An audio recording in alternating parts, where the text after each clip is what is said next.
여러분들에게 하나님의 귀한 은혜와 축복이 넘쳐나기를 소망합니다. 오늘 설교 제목은 믿음은 우리를 어디로 이끄는가입니다. 한번 따라해 볼까요? 믿음은 우리를 어디로 이끄는가? 믿음이 우리를 어디로 이끌까요? 믿음이 최종적으로 우리를 이끌고 있는 그 장소는 영원한 천국임을 믿으시기 바랍니다. 예수 그리스도가 우리 위해서 십자가에 죽으시고 우리가 그 예수를 믿는 가장 중요한 믿음은 결국 우리가 영원한 구원을 받는 것이 최종적이고 완성적인 구원을 이루기 위해서라고 성경은 이야기해 주고 있습니다. 예수님은 우리가 믿음을 통해서 영원한 천국에 이르기 위해서 십자가 위에서 자신의 몸을 온전히 내어 놓으셨습니다. 그 예수님을 내가 믿는다라는 것은 내가 영원한 천국에 이른다라는 것을 뜻하는 것입니다. 구원받는다는 것을 뜻하는 것입니다. 이것이 믿음이 우리를 최종적으로 인도하고 이끄는 장소라고 이야기해 주고 있습니다. 만약에 우리가 예수를 믿는데 우리가 마지막 최종적으로 구원을 받지 못한다면 그 사람은 가장 안타까운 사람이 될 것입니다.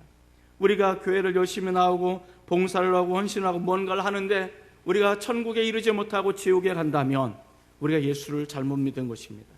예수를 안 믿는 것입니다. 우리가 정말로 가장 중요한 것은 내가 예수를 믿는 가장 중요한 이유는 무엇인가? 그것은 내가 영원한 천국에 도달하고 이르는 것임을 우리에게 이야기해 주고 있습니다. 뭐 이게 지금 난리도 아니죠. 마찬가지입니다. 우리가 살아가면서 여러 가지 어려운 일들이 일어날 것입니다. 믿음의 여정 속에 때로는 우리를 고난의 광야로 우리 이끄실 때도 있을 것입니다.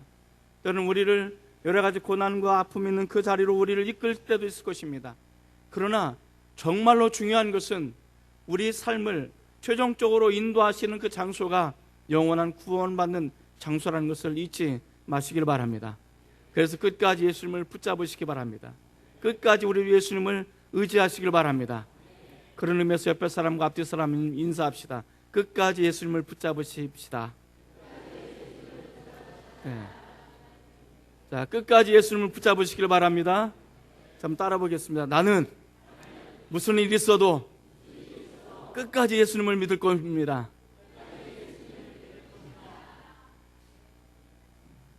우리 이런 때는 주먹 쥐고 해야 될 것 같죠. 자, 다 같이 주먹을 쥐시고.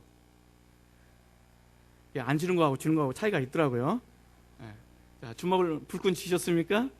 자, 한번 따라 보겠습니다. 나는 무슨 일이 있어도 예수님을 끝까지 믿을 겁니다. 아멘. 우리는 무슨 일이 있어도 끝까지 예수님을 믿으시길 바랍니다. 우리 가운데 살면서 어려움이 있을 것입니다. 때로는 상하고 지친 마음이 있을 것입니다. 그럴 때 많은 유혹들이 올 것입니다. 믿음을 바라보지 못하도록, 예수를 바라보지 못하도록 시험이 올 거고 유혹이 올 거고 미혹이 올 거고 어려움과 고난이 올 수도 있습니다. 그러나 우리가 마지막 순간까지 끝까지 예수님을 붙드시는 저와 여러분이 되었으면 좋겠습니다. 여러분이 가지신 구원을 빼앗기지 마시기 바랍니다. 여러분이 입고 있는 구원의 옷을 빼앗기지 마시기 바랍니다. 다른 이상한 데로 빠지지 마시기 바랍니다. 지금까지 예수를 믿어왔는데 마지막 순간에 잘못된 진리로 우리가 나간다면 그 사람은 구원받지 못할 것입니다. 우리가 마지막 열심히 예수를 믿어왔는데 마지막 순간에 우리가 이단의 유혹에 빠져서 넘어간다면 우리는 어찌하겠습니까? 그 사람은 가장 불쌍한 사람이라고 성경은 이야기해주고 있는 것입니다. 그렇기 때문에 우리는 믿음의 자리를 지켜야 됩니다. 끝까지 예수님을 붙잡으시길 바랍니다. 그리고 다른 데 유혹에 넘어가지 마시기 바랍니다. 마음이 상하고 지칠 수도 있습니다. 하나님, 왜 나에게 이런 어려움이 주십니까? 하나님, 왜 이렇게 나에게 아픔을 주십니까? 라고 원망할 수도 있을 것입니다. 그러나 그런 상처와 아픔과 원망의 자리에도 그럼에도 불구하고 우리는 늘 예수님을 붙잡으시기 바랍니다. 우리를 구원하시고 우리를 이끄시고 이 어려움을 이겨나가게 하실 분은 예수님이라는 것을 믿으시고 이 시간 그 예수님을 끝까지 붙잡으시고 나가시는 저와 여러분이 되시기를 주의 이름으로 부탁을 드립니다. 이것이 우리가 가지고 있는 믿음이요, 이것이 내가 이 자리에 앉아있는 가장 중요한 이유라고 성경은 이야기해 주고 있습니다. 우리가 받는 최종적인 구원을, 믿음을 우리로 하여금 이끌 것입니다. 그런데 그 자리에 가기까지 우리가 믿음의 여정을 걸어갈 때 많은 어려움들도 있을 것입니다. 오늘 우리에게 보여주는 나오미와 룻은 철저하게 가난하고 궁핍하고 힘들고 어려운 상황에 빠질 수도 있을 것입니다. 나오미는 자신의 인생은 나의 인생은 실패자야, 나는 하나님 나를 징계하셨고 하나님 나를 버리신 것 같아 라는 어떤 그런 아픔도 이야기해 줄 수 있을 것 같습니다. 때로는 룻을 말하면 자신의 고향을 버려두고 낯설고 물선 이 낯선 땅으로 옮겨가야 되는 그런 결정도 해야만 되는 그런 모습을 우리에게 이야기해 주고 있습니다. 그러나 정말 중요한 것은 그들이 하나님 앞에 다시 나오기로 마음을 먹었을 때, 하나님 앞에 나가기로 결정했을 때, 하나님 앞으로 돌아오기로 회귀하기로 마음을 먹었을 때 하나님 그들을 다시 긍휼을 베푸시고 은혜를 베푸시고 축복을 예배에 놓고 계시더라고 이야기해 주고 있습니다. 우리에게 이것을 말씀하고 싶은 것입니다. 다시 예수님을 찾는 것, 내가 다시 예수님 앞에 돌아오는 것, 이것은 믿음의 결정인 것입니다. 한번 잘 생각해 보시기 바랍니다. 내가 뭔가 믿음의 결정을 하려면, 내가 뭔가 믿음의 결단하기 위해서 가만히 생각해 보면 내가 그 믿음의 결단을 하는 상황이 어려울 때가 많아요? 쉬울 때가 많아요? 대답 좀 해봐요. 내가 뭔가 믿음의 결단하려고 할 때 그 순간에 어려울 때가 많아요? 쉬울 때가 많아요? 어려울 때가 훨씬 많아요. 정말 어려울 때가 많아요. 때로는 하나님이 원망스러울 때도 있어요. 하나님, 나에게 무슨 억한 심정이 있다고, 나에게 왜 이러십니까? 따지고 싶을 때가 있죠.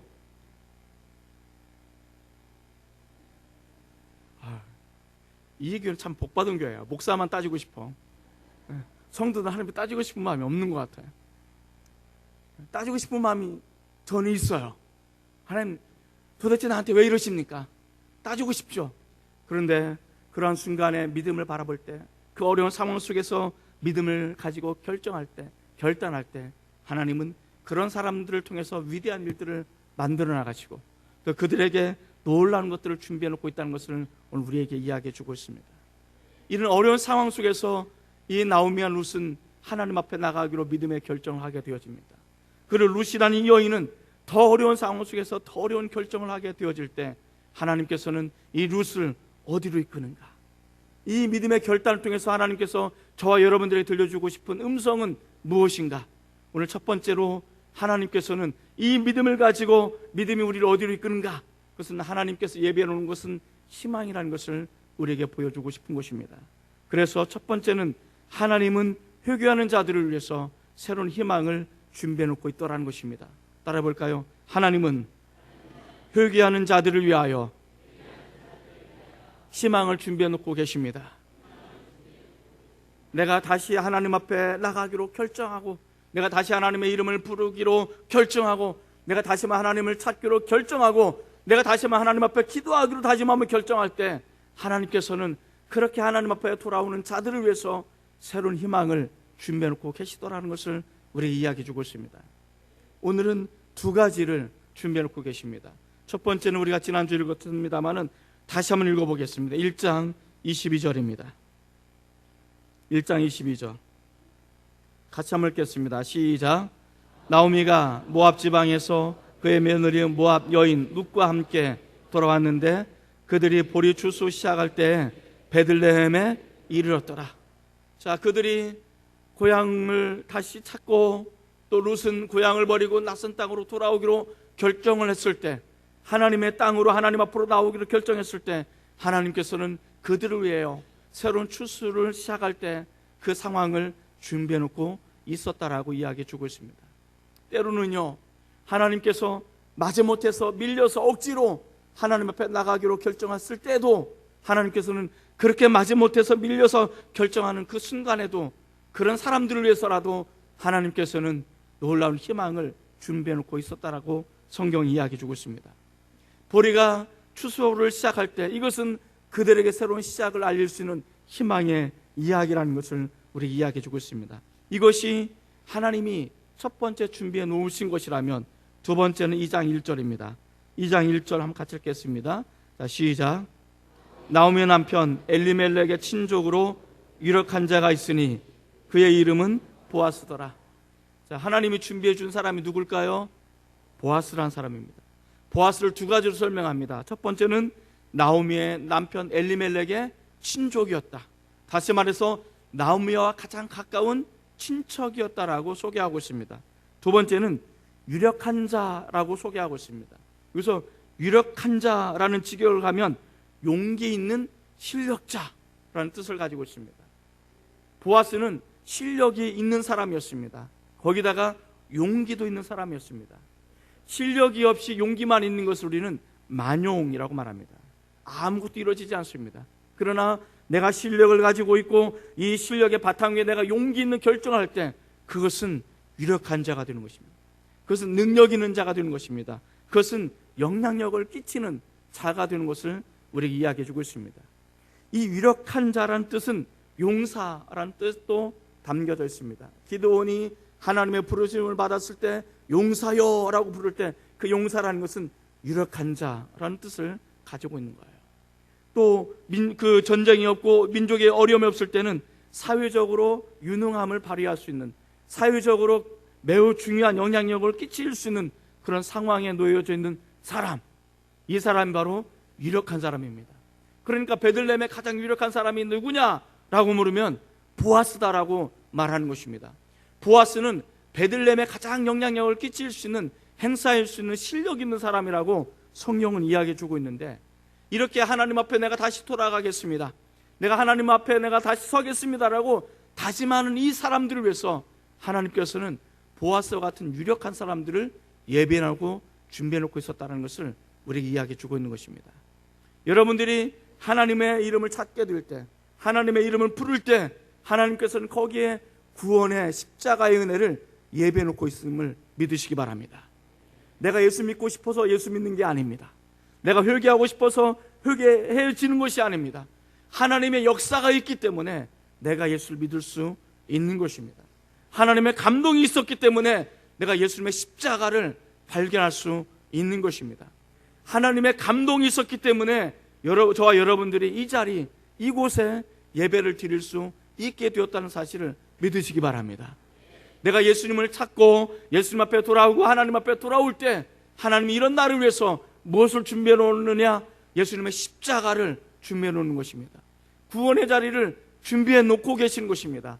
이것이 우리에게 축복이고 이것이 우리가 새로운 인생을 살아갈 수 있는 희망이라고 성경은 이야기해 주고 있습니다. 아브라함의 이야기를 아십니까? 아브라함이 하나님부터 명령을 듣습니다. 한 가지 음성을 듣습니다. 아브라함아, 예, 말씀하십시오.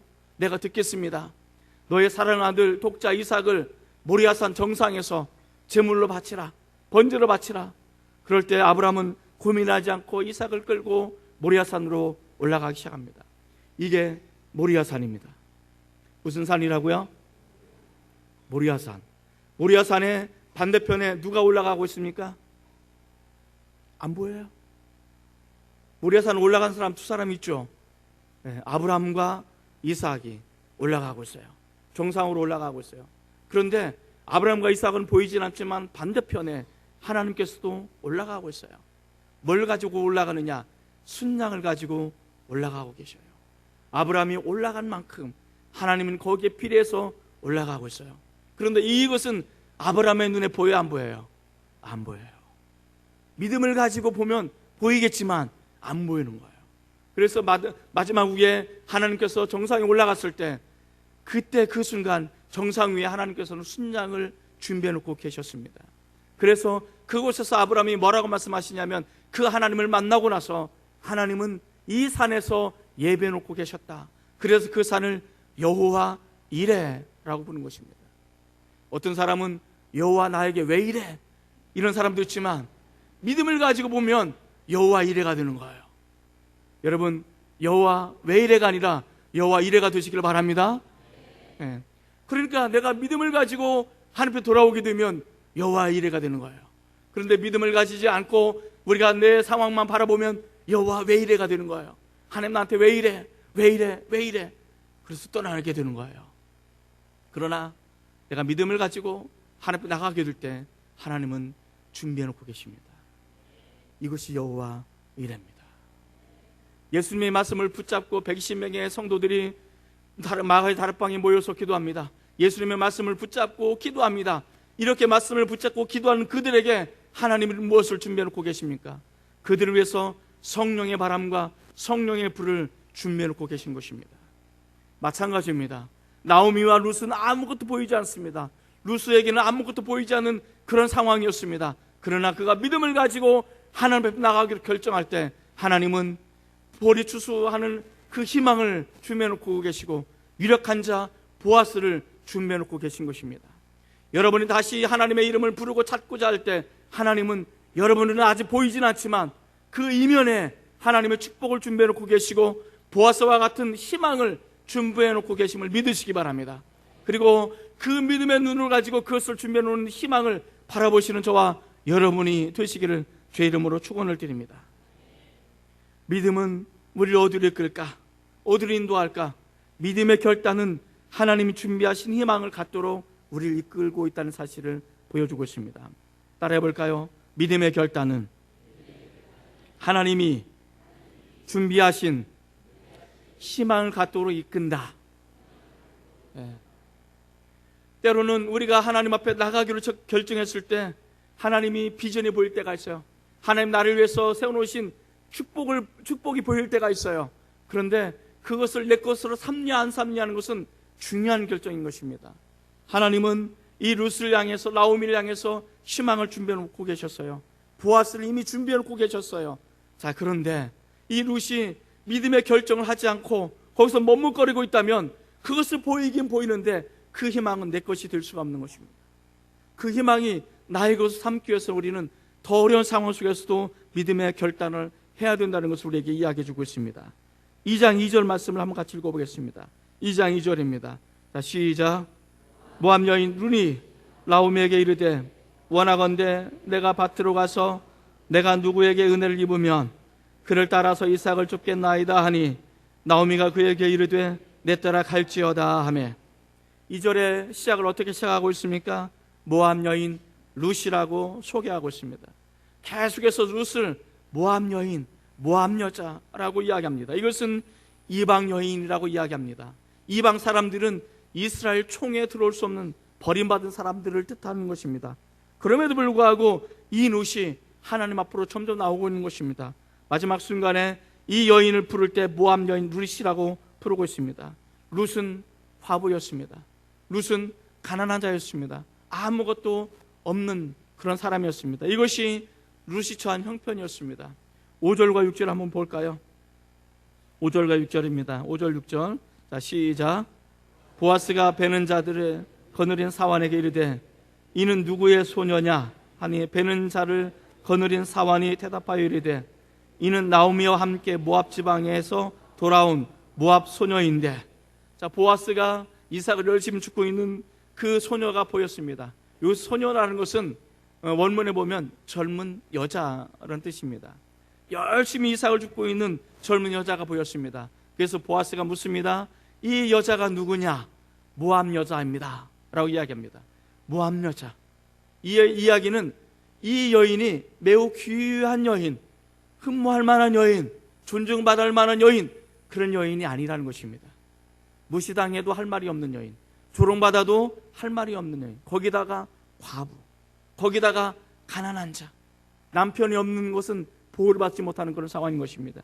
어떻게 보면 저 여자는 이스라엘 사람이 아닌 이방 여인입니다. 우리의 조롱받기에 합당한 사람입니다 라는 뜻이 이 안에 담겨져 있는 거예요. 9절 말씀 한번 더 읽어보겠습니다. 9절입니다. 자, 9절. 자, 시작. 그들이 베는 밭을 보고 그들을 따르라. 내가 그 소년들에게 명령하여 너를 건드리지 말라 하였느니라. 목이 마르거든 그릇에 가서 소년들이 길어온 마실지나 하는지라. 자, 여기 보면 이 보아스가 룻을 향해서 말하는 것입니다. 소년들이라는 것은 젊은 남자들을 뜻합니다. 그 젊은 남자들에게 내가 명령을 해놓았다라고 말합니다. 뭐라고 명령했냐면 너를 건드리지 말라라고 내가 말해 놓았다라고 이야기합니다. 여기서 건드리다라는 이 뜻이 무엇인지 아시죠? 건드리다라는 것은 해코지를 하다, 심지어는 겁탈을 하다라는 뜻도 이 안에 담겨져 있어요. 그러니까 이 룻이라는 이 여인은 누구로부터 보호받을 수 없는, 그래서 그 룻에게 인격적인 모독을 가해도, 인격적인 해를 가해도 룻은 변명할 수가 없는 그런 상황 속에 놓여져 있는 것입니다. 그래서 이 룻을 향해서 그 소녀를, 그 여인을 건드리지 말라라고 명령을 해놓은 것입니다. 이것은 룻이 얼마만큼 어려운 환경에 처해져 있는가라는 것을 우리에게 보여주고 알려주고 있는 것입니다. 그런 상황 속에서 2장 2절 말씀을 한번 더 읽어보도록 하겠습니다. 2장 2절입니다. 자, 시작. 모압 여인 룻이 나오미에게 이르되 원하건대 내가 밭으로 가서 내가 누구에게 은혜를 입으면 그를 따라서 이삭을 주겠나이다 하니 나오미가 그에게 이르되 내 따라 갈지어다 하매. 자, 이 룻이 그 시어머니 나오미에게 뭐라고 말합니까? 내가 이제 밭에 나가서 이삭을 줍겠습니다. 그리고 그 밭의 주인에게 이렇게 말하겠습니다.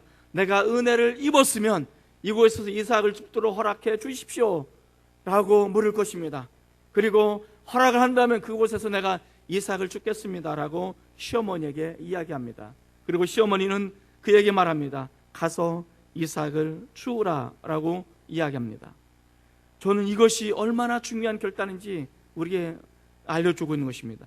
나오미와 룻이 그 어려운 상황 속, 보호받지 못하는 상황 속, 조롱받고 인격적인 무시를 당하고 또 젊은 청년들에게 건드림을 당할 수 있는 그런 어려운 환경 속에 놓여져 있지만, 그럼에도 불구하고 이삭 줍기로 향해서 나가겠다라고 결정을 하는 것입니다. 룻이 그 상황을 몰랐을까요? 나오미가 그 상황을 몰랐을까요? 알았단 말이죠. 그러니까 룻이 나가서 이삭 줍기를 구한다라는 것은 얼마만큼 위험한 상황 속에서 결정을 내리고 있는가를 우리가 보여주고 있습니다. 그런데 룻이 뭐라고 말하는지 아십니까? 내가 누구에게 은혜를 입으면, 이 말이 중요한 것입니다. 내가 누구에게 은혜를 입으면 내가 이삭을 줍겠나이다. 그러니까 이 여인이 그런 어려운 환경 속에도 불구하고, 자신이 보호받을 수 없는 환경 속임에도 불구하고 나가서 이삭을 줍겠다라고 결정할 수 있는 것은 내가 은혜 한 가지만 바라보고 나가겠다는 것을 이야기해 주고 있는 것입니다. 내가 누구에게 은혜를 입으면 내가 어떤 어려운 상황 속에서도 나는 이삭을 주울 수 있을 것입니다. 그것이 우리를 생명을 살릴 수 있는 지름길이 될 것입니다 라고 이 여인은 고백하고 있는 거예요. 사랑하는 성도 여러분, 정말 내가 어려운 상황 속에 놓여져 있을 때, 하나님 왜 이래요? 라고 말하는 그런 상황 속에 놓여져 있을 때 우리가 바라는 것은 하나님의 은혜를 바라보고 결정을 해야 된다는 것입니다. 내가 하나님의 은혜를 구하고 하나님을 바라보고 나갈 수밖에 없는 그런 상황 속에 우리 믿음의 결정을 할 때 하나님이 예비해 놓으신 축복은 나의 것이 될 거라고 성경은 이야기해 주고 있는 것입니다. 지금 형편을 바라보지 마시기 바랍니다. 지금 상황을 바라보지 마시기 바랍니다. 이 상황 너머에 있는 하나님이 예비해 놓으신 희망을 바라보시고, 이 상황 너머에 놓여 있는 하나님의 축복을 바라보시고, 그것을 믿음의 눈으로 바라보시고, 이 상황 속에서 오직 하나님의 은혜를 구하면서 나가시는 그런 믿음의 결정이 우리 가운데 있어지기를 소망합니다. 우리가 하나님을 찾는데 얼마나 힘듭니까? 저는 이제 내년부터 기도하기로 작정했어요.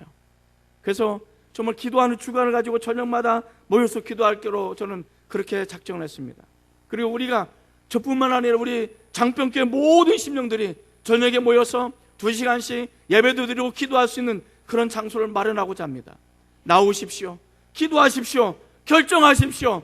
그렇게 내가 기도하기 시작할 때 하나님께서는 내가 은혜를 바라보고 하나님만 바라보고 나가겠습니다라고 결정할 때 하나님께서는 나에게 예배 놓으신 축복이 다른 사람의 것이 아니라 나의 것이 될 수 있음을 이야기해 주고 있는 것입니다. 12명의 정탐꾼이 가나안 땅을 바라봤을 때 그 가나안 땅이 얼마나 아름다운 땅인지 몰랐습니까? 알았어요. 그러나 그 땅은 하나님이 우리에게 주신 땅이라고 믿음의 고백을 한 사람은 2사람밖에 없었습니다. 그리고 전복 전쟁이 다 끝났습니다. 이제 이 갈렙이라는 사람도 나이가 많아서 85세 노인이 되었습니다. 자, 그러나 이 노인인 갈렙이 뭐라고 말합니까? 그 땅을 나에게 주십시오. 그때 당신이 들었지 않습니까? 그 땅을 나에게 주십시오. 그런데 그 땅은 아직도 강대한 사람이 살고 있었습니다. 이스라엘 민족이 침략해서 그 땅을 취할 수 없을 만큼 강대한 사람이 여전히 살고 있었던 것입니다. 그러나 이 갈렙은 믿음의 눈으로 그것을 바라봤던 것입니다. 그 땅을 나에게 주시고 하나님이 나와 함께 하시기 때문에 그 땅을 내가 취할 수 있겠습니다 라고 고백합니다. 그리고 그 땅은 갈렙의 땅이 되었습니다. 이것이 믿음의 결정인 것입니다. 지금 내가 그건 너무 허황된 거야, 그건 너무 어려운 거야, 그건 나와 상관없는 거야 라고 치부하지 마시기 바랍니다. 믿음의 눈으로 바라보시기 바랍니다. 그리고 오직 하나님의 은혜를 구하시고 믿음의 결정을 하신다면 여러분을 위해서 예배 놓으신 그 놀라운 축복과 은혜와 또 비전과 희망은 다른 사람의 것이 아닌 나의 것이 될 거라 믿습니다. 그런 역사가 이 시간 저와 여러분 가운데 있어지기를 주의 이름으로 축복을 드립니다. 마지막으로 믿음은 우리를 어디로 이끌까? 믿음의 결단은 우리를 하나님의 섭리로 이끌게 되어집니다. 따라해 볼까요? 믿음의 결단은 우리를 하나님의 섭리로 이끕니다. 3절 말씀을 한번 같이 읽어보겠습니다. 3절. 자, 시작. 룻이 가서 베는 자를 따라 밭에서 이삭을 줍는데 우연히 엘리멜렉의 친족 보아스에게 속한 밭에 이르렀더라.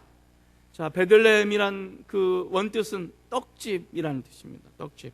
우리나라식으로 떡집인데 걔네들 표현으로 하면 빵집들이 되겠죠. 빵집들. 자, 베들레헴은 비옥한 토지는 아닙니다. 북쪽의 갈릴리의 이스라엘 평지처럼 비옥한 땅은 아닙니다. 그러나 그 땅은 곡식을 심을 수 있는, 보리를 심을 수 있는, 밀을 심을 수 있는 그런 땅인 것입니다. 그래서 베들레헴 주변에는 밀을 심을 수 있고 보리를 심을 수 있는 그런 땅들이, 밭들이 수없이 널려져 있습니다. 이 룻이 결정을 하고 나갔습니다. 내가 어느 밭에 갈까? 어떤 밭에 갈까? 이제 보기 시작하는 것입니다. 룻이 침을 뱉어서 딱 하고 친 게 아니에요. 룻은 아마도 가장 좋은, 자기 가장 많은 이삭을 줄 수 있을 땅, 그 밭을 아마 바라보고 나갔을 것입니다. 그런데 그 밭이 누구 밭이었더라?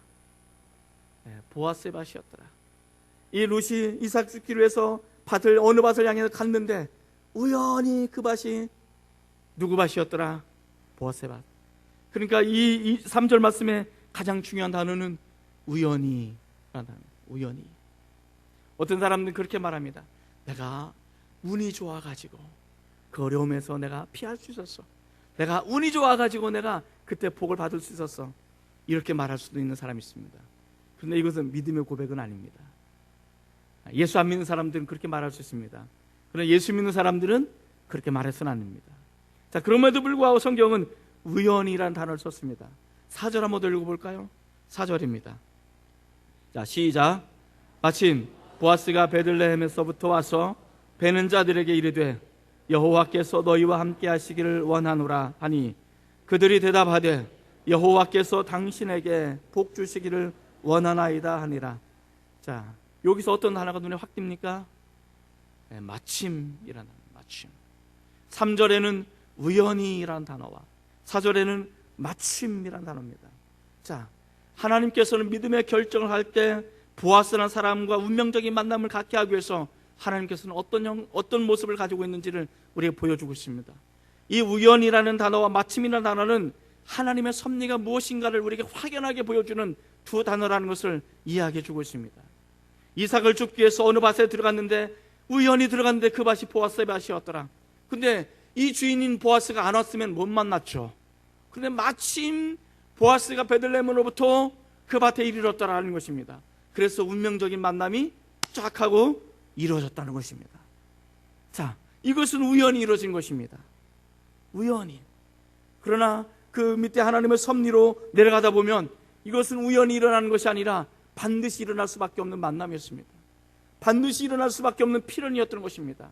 하나님은 우연이라는 단어를 통해서, 하나님은 마침이라는 단어를 통해서 마치 그것이 우연히 일어나는 것처럼 보여지지만 그건 보여지는 것이고 그 밑에 보여지지 않는 하나님의 섭리 가운데는 이것은 반드시 둘이 만날 수밖에 없는 필연이었고 반드시 이룰 수밖에 없는 만남이었다는 것을 우리에게 이야기해 주고 싶은 거예요. 그러니까 이것이 하나님의 섭리라는 거예요. 그 하나님의 섭리 속으로 들어가기 위해서는 믿음의 결단이 있어야만이 들어갈 수가 있다는 것입니다. 룻이 난 불안한데, 난 어려운데, 나가면 어떻게 될지 모르는데, 나가면 해코지 당할 수 있을 텐데 내가 어떻게 나가, 못 나가 라고 믿음의 결정을 하지 않고 나가지 않았다면 운명적인 만남이 이루어질 수 없었을 거예요.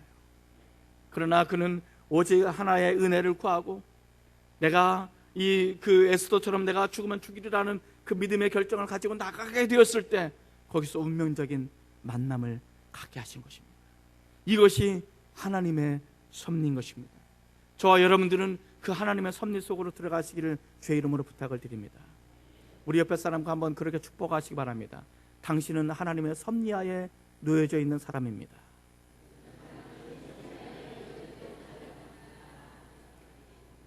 여러분들이 하나님의 섭리하에 놓여져 있는 사람이라는 것을 믿으십니까? 하나님의 섭리 속에 여러분이 들어가 있다는 사실을 믿으십니까? 그렇다면 고난도 하나님의 은혜라는 것을 받아들이십니까? 고난도 하나님의 은혜라는 것을 믿을 수 있으시겠습니까? 여러분 가운데 지금 현재 상하고 지친 마음이 있는데 그 상하고 지친 마음이 하나님의 은혜라는 것을 여러분 믿으십니까? 나한테는 하나님 왜 이래요? 라고 따질 수밖에 없는 그런 어려움과 고난과 아픔이 내게 물밀듯이 밀려오는데 이 물밀듯이 밀려오는 이 아픔과 고난이 하나님의 은혜라는 것을 여러분 믿을 수 있으시겠습니까? 이걸 받아들일 수 있으시겠습니까? 아멘이 가면 갈수록 줄어들죠. 줄어들 수밖에 없죠. 고난을 좋아하는 사람 누가 있겠어요? 내 마음이 상하고 지친 이 상태로 내가 살아가는 것을 누가 좋아하겠어요? 근심과 걱정이 없고 염려가 다 떠나가고 아픔이 없고 내 자식이 잘 나가고 내가 원하는 것들이 다 이루어지는 이것을 원하지 않는 사람이 어디 있겠어요? 그러나 세상은 그런 것이 없다는 거예요. 때로는 원하지 않는 고난이 와요. 아픔이 와요. 이해할 수가 없어요. 내가 믿고 있는 하나님 이해가 안 돼요. 하나님 나한테 도대체 왜 이래요? 따지고 싶은 그런 상황이 올 수도 있어요. 그런데 그것이 하나님의 은혜라고 받아들일 수가 있겠어요? 못 받아들이죠. 고난이 어떻게 하나님의 은혜가 될 수 있어요? 나에게 아픔이 어떻게 하나님의 은혜가 될 수 있어요? 이건 은혜가 될 수가 없는 거예요. 그런데 이것을 믿음의 눈으로 바라봤더니 하나님의 섭리라는 것으로 바라봤더니 이것이 이 고난이 이 아픔이 잠시 잠깐 나에게 고통이었고 아픔이었지만 더 큰 세계로 더 나은 모습으로 하나님의 세계로 나를 이끄시는 하나님의 은혜의 통로였고 도구였다는 것을 내가 깨닫게 되어졌다는 것입니다. 이것이 섭리인 것입니다. 섭리라는 것을 내가 알지 못하면 내 인생은 원래 그렇지, 내 팔자가 뭘 더 바라겠다고, 내 팔자가 원래 그래 라고 말할 수 있는 것입니다. 심지어는 예수 믿는 사람 이런 말도 합니다. 내가 전생에 죄를 많이 지어서 그래. 전생에 있긴 뭐가 있어요. 그럼에도 불구하고 하도 힘들고 어려우니까 내가 전생에 무슨 내가 죄를 많이 지어서 이런가. 이건 예수 믿는 사람들이 할 얘기가 아니에요. 그럼에도 불구하고 그런 얘기가 나온다는 것은 그만큼 내 삶이 힘들고 어렵고 박복스럽다는 거예요. 박복하다는 거예요. 그런데 그게 하나님의 은혜라고요? 그게 하나님의 은혜라고요? 이걸 어떻게 은혜로 받아들이고 가지겠습니까? 그런데 믿음으로, 믿음의 눈을 가지고 하나님의 섭리하심을 가지고 바라봤더니 그것이 하나님의 은혜였더라. 그것이 또 다른 하나님의 은혜였더라. 그것이 나를 세울 수 있는 하나님의 은혜였더라. 저는 이 하나님의 은혜를 여러분들이 받았으면 좋겠습니다. 지금 당장은 이해가 안 돼도, 당장 뭔가가 이루어지지 않아도 하나님의 은혜가 머물러 있다면, 그리고 내가 믿음의 결정을 하고 있다면 하나님은 나를 섭리의 세계로 이끌으셔서 그 섭리 속에 내가 고난의 길을 걸어가게 만드시고, 그리고 이 고난의 과정 끝머리에 하나님 놀라는 것들을 예배해 놓고 계신 것입니다. 그래서 하나님은 여러분들을 세상의 축복의 통로로, 세상의 형통의 통로로, 구원의 통로로 사용하신다는 것을 믿으시기 바랍니다. 이 하나님의 섭리가 우리 모두에게 넘쳐나기를 주님의 이름으로 축복을 드립니다. 기도하십시다.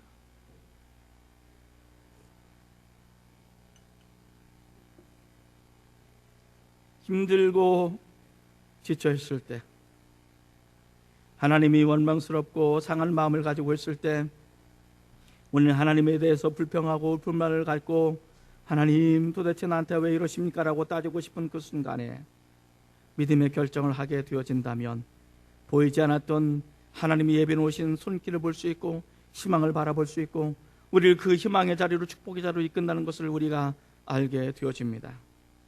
그리고 도무지 내가 믿음의 결정을 할 수 없을 것 같은 그런 상황 속에 내가 놓여져 있다 할지라도 내가 믿음의 결정을 하게 되어지는 그 순간 하나님께서 나에게 예비해 놓으신 축복이 나의 것이 되고 그 희망이 나의 것이 됨을 우리에게 이야기해 주고 있습니다. 때로는 이해할 수 없는 고난이 오고 이해할 수 없는 아픔이 오고 이해할 수 없는 고통이 나에게 올 때 그 순간 내 마음이 너무 아파서 신음해서 하나님을 떠나고 싶고 하나님 나한테 왜 이러십니까? 라고 따지고 싶은 그 순간 믿음의 눈으로 바라봤을 때 그 고난도 하나님의 은혜였더라. 아픔도 하나님의 은혜였고 눈물도 하나님의 은혜였고 내가 가지고 있는 상하고 지친 마음도 하나님의 은혜였더라. 이 하나님의 은혜가 아니고서는 나의 놔둔 것이 없더라.